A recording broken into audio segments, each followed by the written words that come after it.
Come on, bienvenue. Welcome once again to the Love Entrepreneurs Show. We are talking specifically about the Love Entrepreneurs Fellowship and how being part of it can actually help you get over whatever it is, the obstacle that's holding you back from being better both with sales and running your business. Today's topic is all about uh, imposter syndrome, which is what can hold a lot of people back. Eleri, tell me more.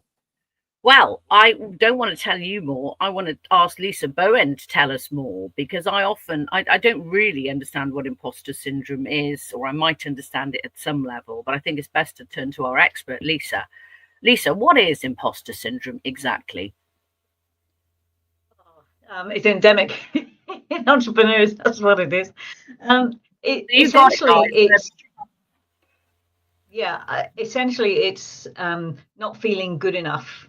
And I just want to read out a definition here. It's a psychological pattern where a person doubts their accomplishments and has a persistent internalized fear of being exposed as a fraud despite evident successes, skills, or competence. It's common amongst high achievers who struggle to internalize success and attribute it to luck, timing, or deception rather than ability or effort.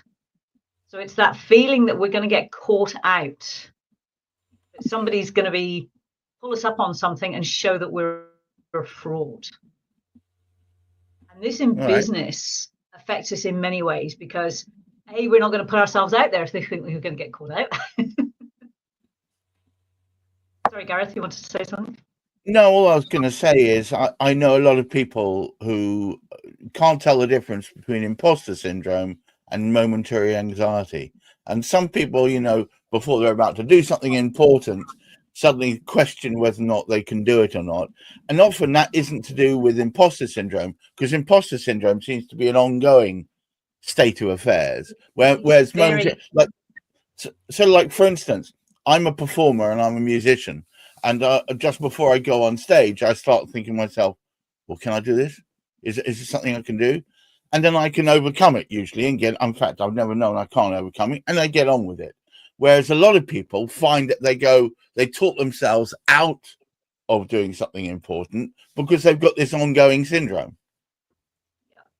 Yeah. So imposter syndrome is very common. And I think anybody who's an entrepreneur, apart from you, Gareth, because you're one of the blessed, has experienced imposter syndrome at some point.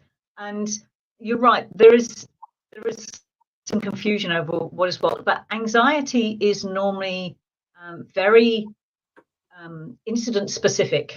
As you said, right. You're going on stage, you get a bit of anxiety, you get a bit of whatever. Imposter syndrome underlies everything. So for me, I had it really badly, particularly when I was in the army, and very much when I started my therapy business. It was like, well, who do you think you are? Do you really know? What if somebody asks you a question you can't answer? All these sorts of things. And I would write my script or whatever it was that I was doing.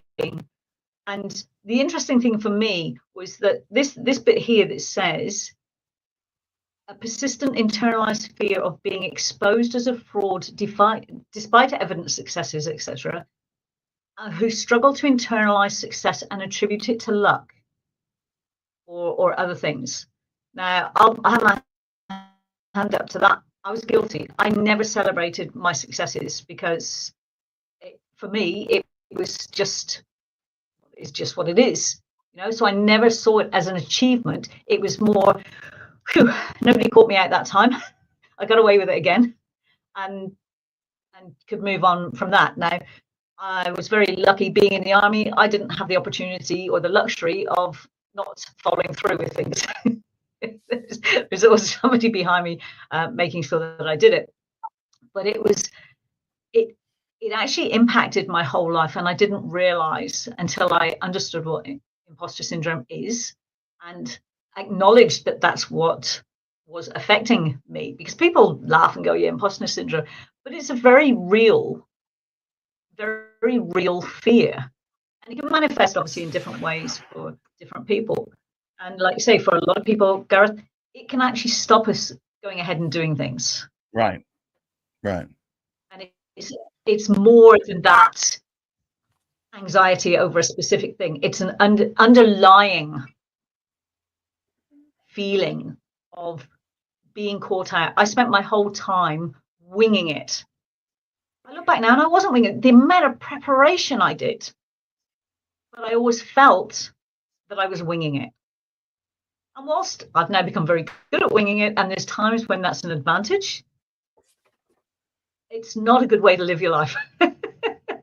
Not when you're doing presentations, when you're doing something. I'd like to come in here with a couple of examples from, say, my life, right? And I want you to sort of really think about these. There are times when we show up and we do things when the flow is, and we can feel, you know, it's we sort of know, yeah, we've nailed it, we were really good or whatever, and it seems, and I think we've all experienced this, it seems effortless.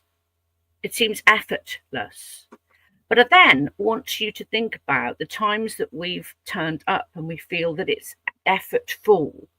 It's like being a snail walking through tar. We feel there's no flow, there's no confidence, there's no this, there's no that. And that is imposter syndrome right there. Now, I often wondered, you know, how many people, we know people, do we not, that we're often saying they're winging it, but everything is effortless. Now, that, I think, is related to underlying confidence in self. And, you know, in my own self, for example, I might do something and it might work and it's effortless. But within about 5 seconds of having done it, the doubts come in. But. For example, with me, if I've achieved something, I don't allow myself to experience that achievement for longer than a second. And that happens without me getting involved at all. That is hot-wired into my brain. Now, is that imposter syndrome? Soft-wired into your brain. Yeah, okay. That's very much imposter syndrome, Eleri. That it, like you say, you can wing it and you can come off and everything is in flow. But then there's this feeling of, well, that was pure luck. There's no recognition of the amount of effort you've put into creating that, doing the work behind it. It was just pure luck. And then there's this sense of, oh, thank God for that. I've got away with it again. Yeah, I didn't get caught out. Even though it's in flow, and when we're in flow, it's because we're bloody good at what we do. Yeah, there's that fear. And that's what's really behind imposter syndrome. It's that lack of recognizing our own ability and just putting everything down to luck. So I'd like to just have a look at how to overcome it. And there's lots of different ways, but the first most important way is to actually to acknowledge it, because so many of us don't think it's real. We laugh and joke about it. You say, oh, imposter syndrome, and everybody laughs. It is very real. So once you've acknowledged it and go, oh, wow, this is imposter syndrome, it helps put it in its place a little bit. And it helps equalize things a little bit. And of course, awareness is the first step to change. Always. We can't change until we're aware that's what's going on. Then we can reframe our thoughts. So instead of, oh, I don't belong here, oh, I'm going to stuff this up, or I hope nobody asks me a question, all that kind of stuff.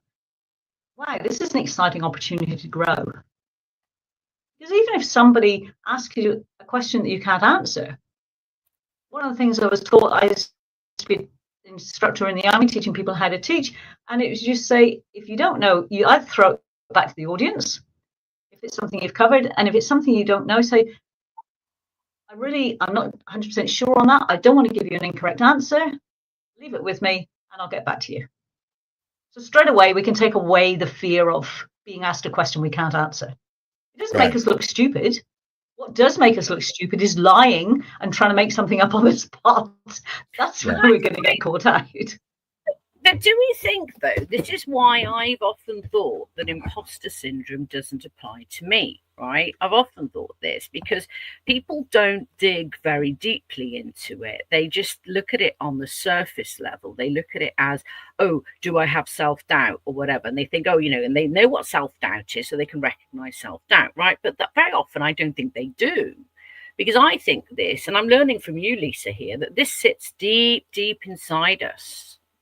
Right now, I used to, when you said to me, the fear of not being good enough, now that permeates through me, but it doesn't. If you ask me today, I would say, oh, no, that's not true. But actually, I think it is true because I've learned to mask it. I've learned to cope with it, but I've never really addressed the baseline underlying issues. Otherwise, I would float through life.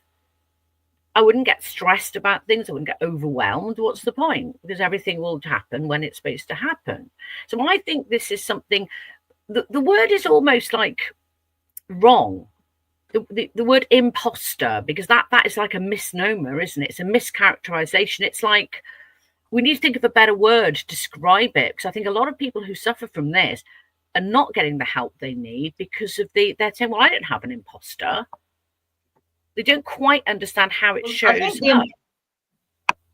Yeah, so the imposter syndrome name, I think imposter comes from pretending to be someone we're not. And there's, like I said, there's this feeling of not being good enough, of not being, going to be caught out because we're presenting ourselves as the expert or whatever it is we're presenting ourselves out. So there's almost, that's where the imposter comes in. So I understand what you're saying, Eleri. And that's where it comes from. It's that almost that we're presenting this persona that isn't who we are. Yeah, we're trying to present this persona who isn't. I think it should be renamed personal misconception, where you actually misconceive who you actually are.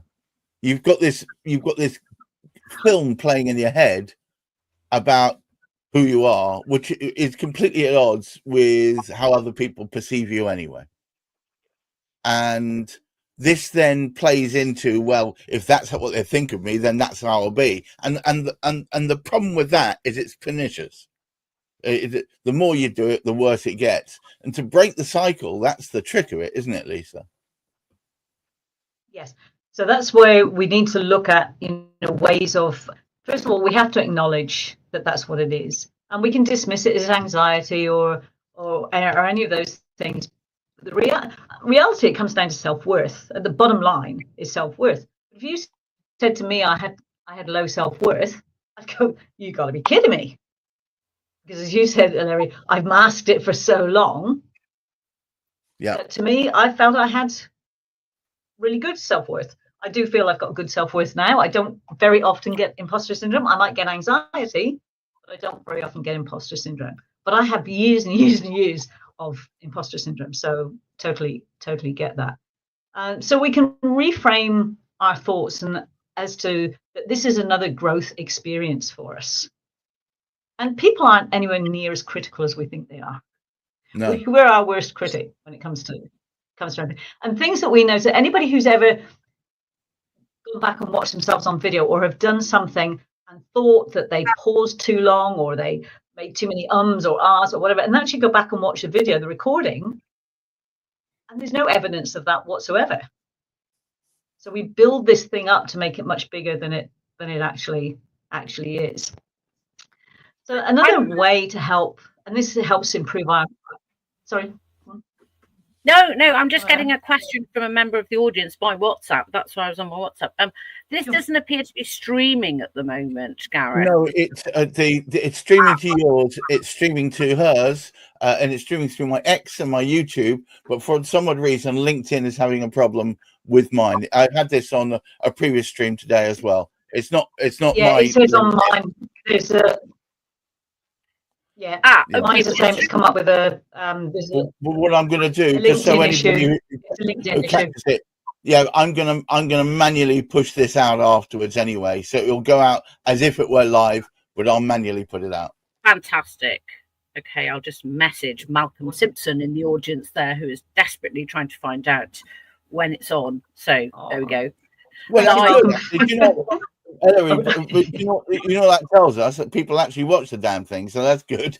Absolutely. But I'd like to. No. On a serious note, right? So this, I think, the imposter syndrome point has more legs than we give it credence for.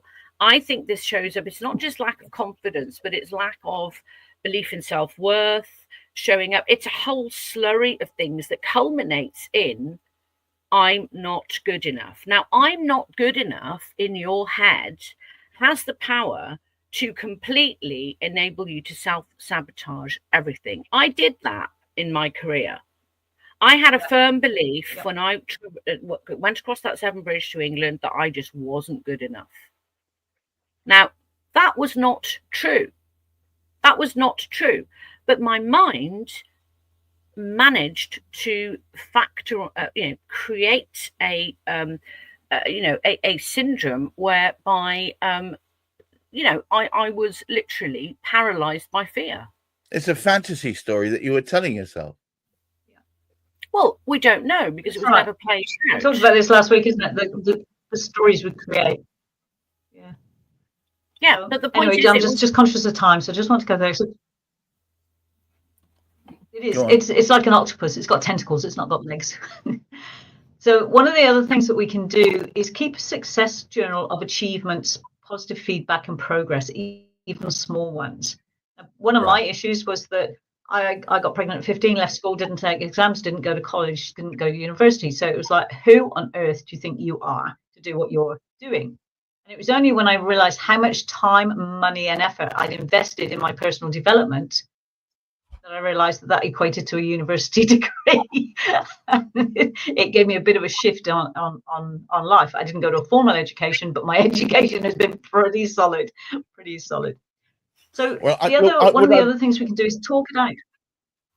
Sorry, what I'd like to do is wind this up so I can then push it out, and I might catch the same event as booked on LinkedIn. The sooner we bring this to a close, the better we'll do it. So what I would suggest we do is perhaps talk a bit more about imposter syndrome next week. But thank you so much, very much, for taking the time out today, Lisa and Eleri.